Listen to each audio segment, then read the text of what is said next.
Good afternoon, Patriots. It is March 24th, 2016, and this is the Fred Brauer Report.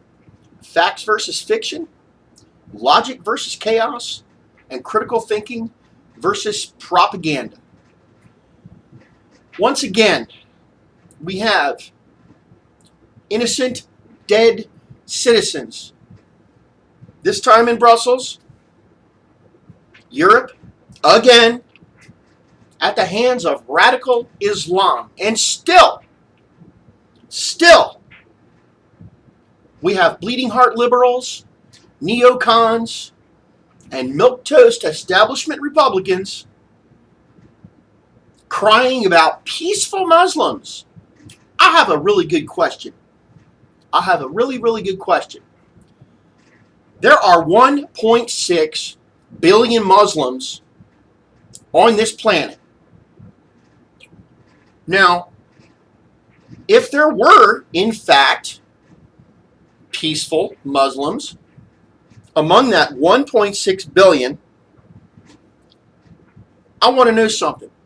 How come these 1.6 billion supposedly otherwise peaceful Muslims cannot eradicate the radical, murderous, beheading, suicide bombing members of their own group? Why is that?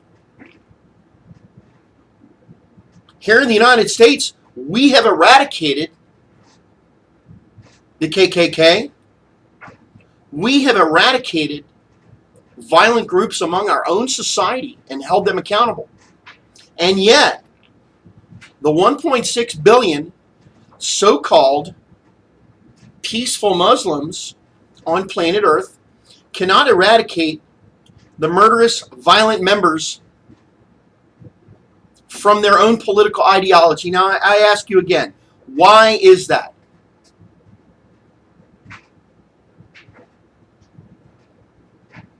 Because it's not true.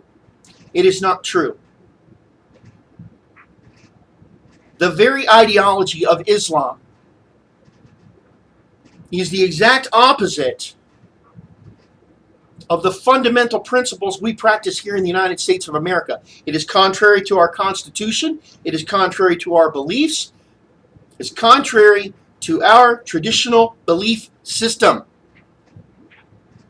The fact is, Islam cannot coexist anywhere with anyone. Read the Quran. It's online. Read the Quran. Lie in wait for the infidel and smite him upon the neck where you find him. Ambush him. Make him pay zakah. Lie in wait for the infidel. I've been asking for years now, why do we need in this country a Council for American Islamic Relations, which we know, without a doubt, CARE is an arm of the Muslim Brotherhood. Period. But we have had, since the beginning of the United States of America, in the 1700s, human beings have come to this country from all over the planet. Asians, Buddhists, Christians, Africans, Middle Eastern, Russians, Germans, Irish. How many of them have a special council for their nationality plus American relations? None. None that I can think of. But we have a Council for American Islamic Relations. The only thing that the Council for American Islamic Relations is a legal, federally protected arm of the Muslim Brotherhood situated all over the United States of America, along with mosques, We're not going to be infiltrated. We've already been infiltrated. It's not a question of when. It's already happened. Fort Hood, Chattanooga. It is time. It is beyond time for the American people, and I do mean the American people, because the federal government's obviously not going to do it, at least not while Barack Obama's in office, and it certainly will not happen if we get a President Hillary Clinton. I'll get to that part later. But it is time for the American people to put a serious, watchful eye on Muslims living within the United States of America. Observe and report. I don't care what community you live in. I don't care how liberal your neighbors are. I don't care how liberal your government is. If you see something, say something. Report it. This is why we had San Bernardino. Neighbors saw all kinds of suspicious activity going on in those two Muslims' house. Packages coming in and out. Visitors coming in and out. Look what they found in that house. But no one said anything. No one reported anything. It's not the government that's going to keep us safe, obviously. We, the American people, have to pick up the mantle and do the job that our government refuses to do.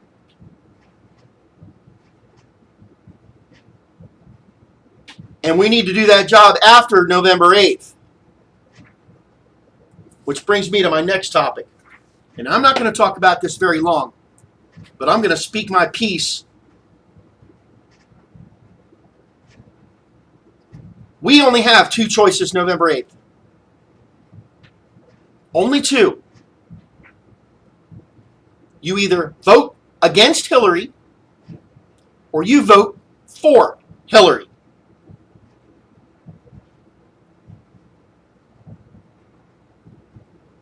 There is no other choice. I don't care who the Republican nominee is. I honestly do not. I will vote for the one I would like to have. But come November 8th, Fred Brauer will vote Republican no matter what. And if you're a Cruz fan and you decide to stay home and not vote because you don't like Donald Trump and Trump got the nomination, that's a vote for Hillary. And vice versa. If Ted Cruz gets the nomination and you choose to stay home on November 8th and not vote, that is a vote for Hillary. Whether Cruz gets the nomination or Trump gets the nomination, we have got to vote against Hillary. Because make no mistake, folks,